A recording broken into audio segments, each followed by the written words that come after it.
mercado de ações, assim como um todo, teve uma performance muito forte recentemente.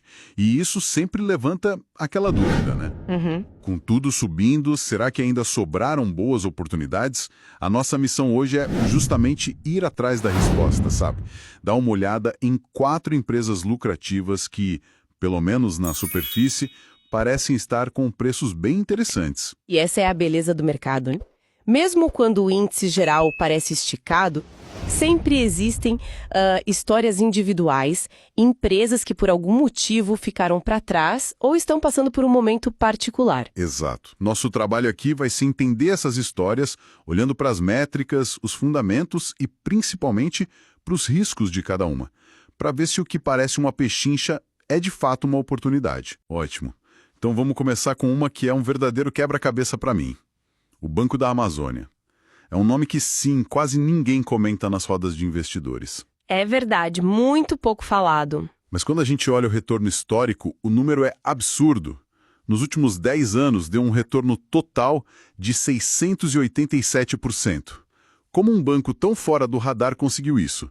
E o que os números dele dizem hoje? É um caso clássico de ativo que opera fora dos holofotes. E quando você mergulha nos números atuais, o quebra-cabeça fica ainda mais intrigante. A relação preço-lucro dele está em 4,5. 4,5? Isso. Para se ter uma ideia, isso é uma das avaliações mais baixas de todo o setor financeiro na Bolsa. Pera, um preço-lucro de 4,5. Isso para um banco que não está dando prejuízo? Exato. E não só não está dando prejuízo, como é bastante rentável. O retorno sobre o patrimônio, o ROI, está na casa dos 18%. 18% de ROI. Um número muito sólido e acima de muitos bancos maiores e mais famosos, né? Além disso, ele negocia com um preço sobre valor patrimonial bem abaixo de 1, o que tradicionalmente é visto como um forte sinal de que a ação pode estar subavaliada. Ok, a história está boa demais para ser verdade. Um banco lucrativo, com retorno histórico espetacular e negociando a múltiplos baixíssimos. Onde está o problema? Qual é o risco que o mercado está enxergando e que justifique esse preço? Agora chegamos no ponto central da análise. O que é fascinante aqui é exatamente esse contraste. O grande foco de preocupação do mercado é a inadimplência, mas especificamente na carteira de crédito rural, que é o forte do banco. Certo. Ela atingiu um patamar de 6,5%, que é o maior nível desde 2012. Isso não é um detalhe. E na prática, o que uma inadimplência de 6,5% significa para o resultado do banco? O risco é que o lucro que a gente está vendo hoje seja, sei lá, comido por essas dívidas não pagas no futuro. É exatamente essa a lógica. Uma inadimplência mais alta obriga o banco a fazer mais provisões para devedores duvidosos, as famosas PDDs. Uhum. Esse dinheiro da provisão é uma despesa que sai diretamente do resultado.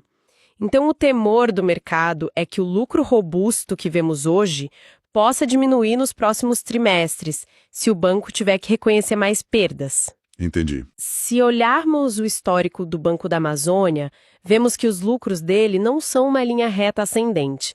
São bem voláteis, sabe? Com períodos de queda forte, seguidos por recuperações igualmente fortes.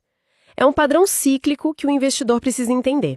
Entendi. É uma aposta de que o banco vai conseguir gerenciar essa inadimplência sem comprometer demais a sua rentabilidade. E em relação aos dividendos? Sei que o histórico é bom, mas tem uma particularidade no pagamento, não é? Tem, e é um ponto crucial para o planejamento de quem vive de renda. O rendimento médio histórico é excelente, acima de 6% ao ano. A questão é o calendário. O banco só anuncia e paga dividendos uma vez por ano. A data de corte, que é o último dia para ter ação e garantir o provento, costuma ser em abril, com o pagamento ocorrendo logo no início de maio. Uma vez por ano só? Pois é. Para quem gosta de receber um fluxo de caixa pingando na conta todo mês ou trimestre, esse modelo pode ser um incômodo. Com certeza, exige uma disciplina financeira diferente. Ok. Então o Banco da Amazônia é uma tese de valor profundo com um risco bem específico e concentrado no crédito rural. Agora, que tal a gente mudar completamente de cenário e olhar para uma gigante global, onde o risco não é de crédito, mas sim de um ciclo de mercado. Estou falando da Suzano.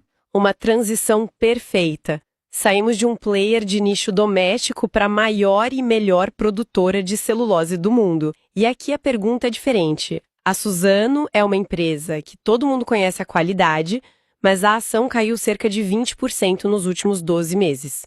O que está acontecendo? Exato. Uma líder mundial em seu setor, caindo 20% em um ano. O que explica esse movimento? A explicação está numa espécie de tempestade perfeita para o setor.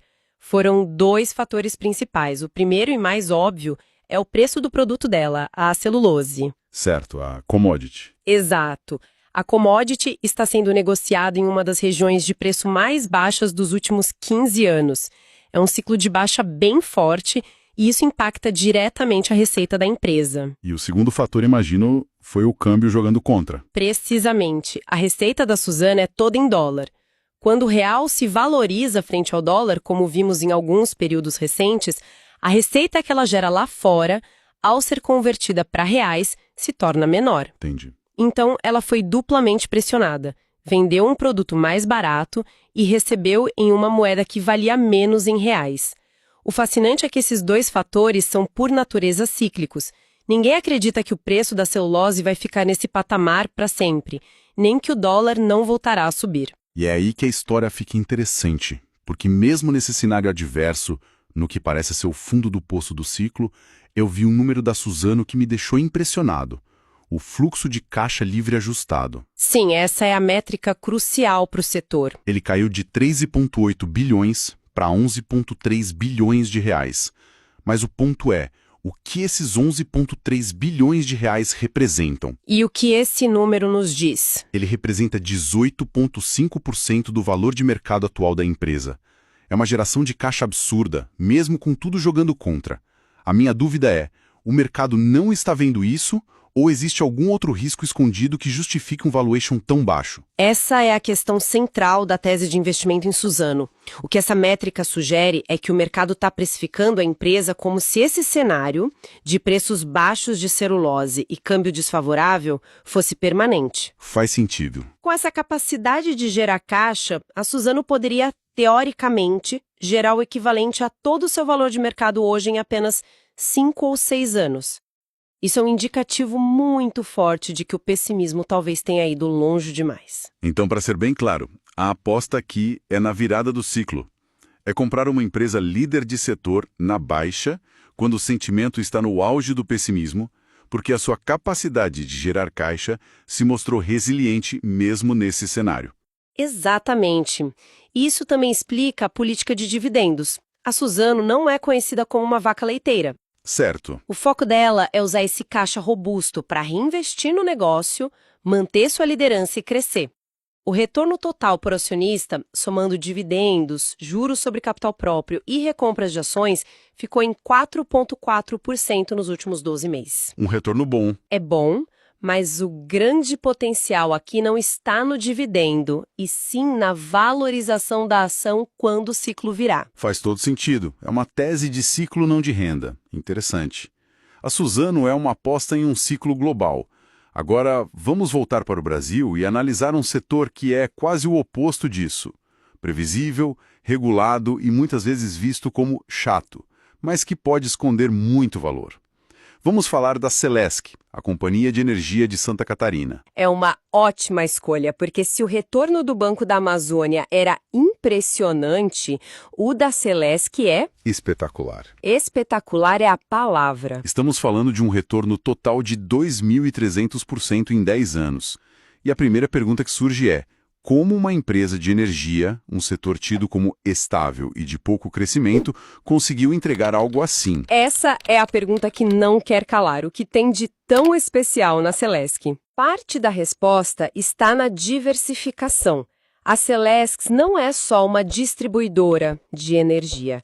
Ela atua também em geração e transmissão, que são segmentos com receitas mais previsíveis. Ah, ok. E o mais interessante, ela tem participações em outros setores de utilidade pública, como gás, através da SC Gás, e até em saneamento, com uma fatia na Casan. Isso cria uma base de resultados muito sólida e diversificada. Certo. Mas, para mim, o ponto mais fascinante da Celesc é a sua estrutura acionária. Ok, o que a composição de acionistas nos diz sobre a empresa? Diz muita coisa. Primeiro, o estado de Santa Catarina, que era o antigo controlador, hoje tem apenas 20% do capital. O maior acionista individual é a Energias do Brasil, uma gigante do setor, com quase 30%. E aqui vem o detalhe que chama a atenção do mercado. Temos 2 investidores bilionários, pessoas físicas com posições enormes na empresa. Lírio Parisotto, com 8,4%, e Luiz Alves Paes de Barros, com 9,16%. E por que a presença deles é tão relevante? O que eles enxergam ali? Esses não são investidores que entram em qualquer negócio, né? A presença deles funciona como um selo de qualidade e confiança. Entendi. Eles provavelmente veem uma empresa bem administrada, com ativos regulatórios de alta qualidade e, crucialmente, um potencial de valorização a ser destravado por uma eventual privatização. A presença da Energias do Brasil como maior acionista já desenha um caminho claro para quem seria o comprador natural da participação do Estado. Isso reduz muito a incerteza do processo. Mesmo depois dessa alta toda de 2.300%, a avaliação ainda parece atrativa? Surpreendentemente, sim. A relação preço-lucro ainda está na faixa de 6 a 7, o que é bem razoável para uma empresa de utilidade pública com essa qualidade. E tem algum gatilho? Sim, ainda existe um catalisador de curto prazo. Ela acabou de passar por um reajuste tarifário na casa dos 15% e o volume de energia distribuída vem crescendo. Ambos devem impulsionar a receita e os lucros nos próximos trimestres. Parece uma combinação muito poderosa. Mas, já que estamos falando de particularidades, a Celesc também tem uma no pagamento de dividendos, certo? E parece ainda mais curiosa que a do Banco da Amazônia. Tem, e essa requer paciência. A empresa é consistente, anuncia proventos trimestralmente, em março, junho, setembro e dezembro. O problema é o prazo de pagamento. Peraí, deixa eu ver se eu entendi. Eles anunciam o dividendo, por exemplo, em março de um ano e só pagam em junho do ano seguinte. Exatamente. Isso dá mais de um ano de espera. É preciso ter uma paciência de monge ou simplesmente esquecer que esse dinheiro existe para não ficar ansioso. É exatamente isso. É uma característica histórica da empresa. O dinheiro vem e costuma ser um bom dinheiro, mas, assim, não vem rápido. É um ponto fundamental a ser considerado. Sem dúvida. Ok, passamos por um banco de nicho, uma gigante de commodities e uma empresa de utilidade pública. Para fechar, vamos a um setor que todo mundo tem uma opinião, o varejo. E o caso da Lojas Renner é um estudo fascinante sobre a psicologia do mercado. É um caso perfeito para fechar, porque ilustra como o preço de uma ação e o resultado de uma empresa podem seguir caminhos completamente diferentes por um bom tempo. Exato. A cotação da ação caiu quase 70% desde o pico lá em 2020. É uma queda brutal. Mas o paradoxo é que nesse mesmo período, a empresa continuou lucrativa, batendo recordes de faturamento. Como pode o preço e o lucro andarem em direções tão opostas por tanto tempo? A resposta está naquilo que chamamos de compressão de múltiplos. O mercado simplesmente decidiu que estava disposto a pagar muito menos pelos mesmos resultados. Existe uma métrica que ilustra isso perfeitamente: o valor de mercado dividido pela receita. Certo. Imagine, entre 2019 e 2020, no auge do otimismo, o mercado pagava R$ 5 por cada R$ 1 de receita que a Renner gerava. A relação era de 5. E hoje, qual é essa relação? Hoje é de aproximadamente 1. O mercado paga R$ 1 pelo mesmo R$ 1 de receita. Nossa. O negócio não piorou 5 vezes, pelo contrário, o lucro até aumentou. O que mudou drasticamente foi o humor, o sentimento do mercado em relação ao setor de varejo e à empresa. A implicação hipotética é que se a Renner simplesmente voltasse a ser negociada pelos múltiplos históricos, o potencial de valorização seria gigantesco. Isso mostra de forma muito clara como o preço que se paga por um ativo é crucial. Quem comprou as ações da Renner no auge da euforia, pagando 30 ou 40 vezes o lucro, teve um péssimo retorno nos anos seguintes, mesmo a empresa continuando a ser excelente. É a prova definitiva de que uma ótima empresa pode ser um péssimo investimento se comprada a um preço muito alto. E o inverso também pode ser verdade. Claro, o cenário para o varejo não é simples. Não mesmo. O setor enfrenta juros altos que apertam o bolso do consumidor e uma concorrência cada vez mais acirrada de gigantes internacionais do e-commerce. O mercado está colocando tudo isso na conta e a grande questão é se não está exagerando na dose de pessimismo. E no meio disso tudo, como ficam os dividendos? A Renner é uma pagadora consistente e com histórico de proventos crescentes. A recorrência também é boa, com anúncios trimestrais e pagamentos rápidos, bem diferente da Celesc. Bem diferente, de fato. O rendimento atual está em 5,4%, o que é bom, mas ela não se encaixa no perfil de uma empresa de dividendos extraordinários.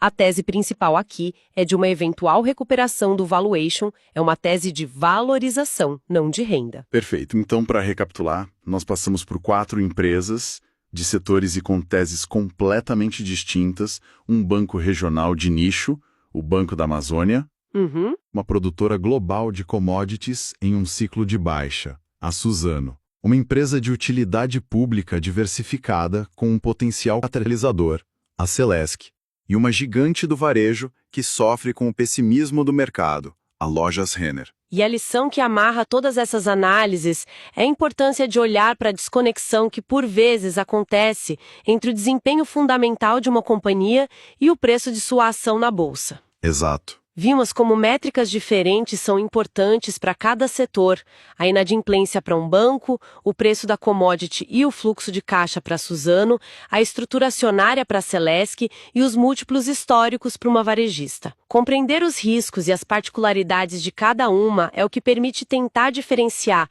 uma oportunidade de um problema. Exatamente. E toda essa discussão, especialmente o caso da Renner, nos deixa com uma reflexão final. Nós vimos como o sentimento do mercado pode se descolar drasticamente dos fundamentos, dos lucros reais de uma empresa. A grande questão que fica é, em um mercado onde a narrativa e o humor podem se afastar tanto da realidade dos números, como é possível distinguir uma oportunidade de valor genuína de uma armadilha de valor? Aquela empresa que parece barata, mas que vai continuar barata por razões que talvez ainda não sejam óbvias para todos. Com o mercado em alta, a pergunta que fica é: será que ainda dá para achar boas empresas por um preço justo? Ou o que parece barato hoje, na verdade, já embute riscos que muita gente não está vendo? Hoje, nosso foco está em 4 nomes: Banco da Amazônia, Suzano, Celesc e Lojas Renner. A questão é simples: são oportunidades claras ou armadilhas de valor? A minha tese é que, olhando os números e os fundamentos, elas estão com um desconto considerável. E eu vou defender o seguinte: os preços atuais não são um erro do mercado, não. Eles refletem riscos bem reais, como lucros voláteis, dependência de commodities e desafios que podem tornar o investimento bem mais arriscado do que os múltiplos assim sugerem de cara. Para mim, a história está nos números. E eles estão gritando oportunidade. Pensa no Banco da Amazônia, por exemplo. Quase ninguém fala dele, mas, assim, negocia um preço-lucro de 4,5% e entrega um retorno sobre patrimônio de 18%. São números excelentes para o setor. No caso da Suzano, a cotação caiu 20% porque o preço da celulose está no fundo do poço, um dos menores dos últimos 15 anos. Isso é uma oportunidade cíclica clássica. A empresa gera um fluxo de caixa que representa 18,5% do seu valor de mercado. Isso é crucial, pois mostra que ela não está apenas sobrevivendo, está gerando caixa para investir e se fortalecer para quando o ciclo virar. Na Celesc, mesmo com a alta forte, o PL ainda está entre 6 e 7, e um reajuste tarifário de 15% vem aí para impulsionar os lucros. E por fim, a Lojas Renner, onde a gente vê uma simetria gritante. Quer dizer, o risco de queda parece muito menor que o potencial de alta. A cotação desaba desde 2020, enquanto a empresa bate recorde de lucro.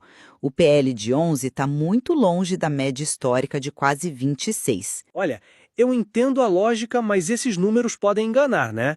No Banco da Amazônia, a inadimplência no crédito rural bateu 6,5%. É o maior nível desde 2012.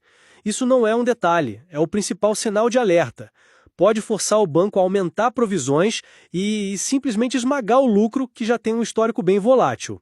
Na Suzano, a queda na cotação tem motivo. A empresa enfrenta dois ventos contrários ao mesmo tempo, que são o preço baixo da celulose e o real se valorizando. Contar com a virada desses dois fatores ao mesmo tempo é mais aposta do que investimento. Sobre a Celesc, um retorno de 2.300% em 10 anos é fantástico, mas sugere que a grande festa pode já ter acabado. E na Renner, a queda talvez não seja uma oportunidade, mas o mercado precificando uma dificuldade estrutural do varejo. Isso nos leva a crer que pode ser uma armadilha de valor clássica, uma ação que parece barata pelos múltiplos, mas cujos fundamentos podem estar se deteriorando. Ok. O risco que você aponta no Banco da Amazônia é real. A minha questão é, qual o preço desse risco? Para mim, um PL de 4,5 já compensa, e com folga, essa preocupação com a inadimplência. O lucro do banco, inclusive, tem se mostrado mais resiliente que o de outros pares com exposição parecida. Mas espera aí, você diz que o PL compensa o risco. Qual nível de inadimplência, na sua visão, anularia essa tese? A partir de que ponto esse barato se tornaria caro demais, mesmo para você?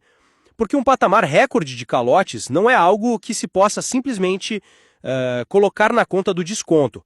É uma ameaça direta e imediata ao resultado. Essa sua preocupação com a volatilidade me faz pensar no risco da Suzano e da Renner, que é de outra natureza. Lá não é o crédito, mas o ciclo. Investir é, em essência, ter paciência para comprar na baixa. A celulose está numa baixa cíclica, não numa crise estrutural. E o valuation da Renner está completamente descolado dos seus lucros recordes. Quem tiver estômago para esperar pode ser recompensado. Essa é uma visão clássica de valor. Mas, e se o que parece um ciclo for, na verdade, uma mudança estrutural? A dependência total da Suzano do preço de uma commodity e do câmbio a torna uma montanha russa. E para a Renner, o mercado pode estar vendo algo que os lucros passados não mostram, uma dificuldade imensa de crescer daqui para frente com a competição, a mudança de hábitos do consumidor. O mercado não está dando um desconto, ele está precificando o risco de que a Renner nunca mais recupere suas margens do passado. Vamos falar da Celesc, então? Muita gente olha aquele retorno de 2.300% e pensa, bom, o bonde já passou. Eu vejo diferente.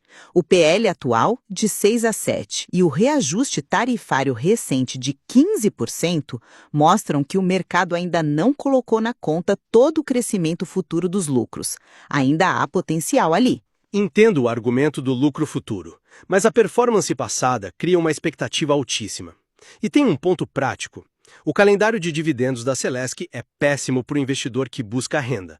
Os anúncios são trimestrais, mas o pagamento efetivo ocorre só no ano seguinte. Isso trava o capital e prejudica o retorno total do investidor. O barato hoje pode significar um custo de oportunidade amanhã. Resumindo a minha visão, a análise fria das métricas e do momento de cada empresa aponta para um cenário onde, para o investidor de longo prazo, Banco da Amazônia, Suzano, Celesc e Lojas Renner oferecem um potencial de valorização que o pessimismo atual do mercado está mascarando. E do meu lado, a conclusão é que olhar apenas para os múltiplos é como dirigir olhando só pelo retrovisor. A inadimplência é recorde, a dependência de ciclos e a incerteza sobre o futuro do varejo são riscos reais que justificam sim os preços atuais. Às vezes, o que parece uma pechincha pode acabar custando muito caro. Essa discussão toda, no fim, ilustra a tensão que todo investidor enfrenta. Saber diferenciar um ativo que está genuinamente descontado de outro cujo preço baixo é apenas o reflexo de problemas reais e que vieram para ficar. Esse estudo não constitui nenhum serviço de análise ou recomendação. Este é um mercado de renda variável, bolsa de valores, onde o risco é inerente. Toda e qualquer decisão é de cada investidor. Um abraço e até a próxima.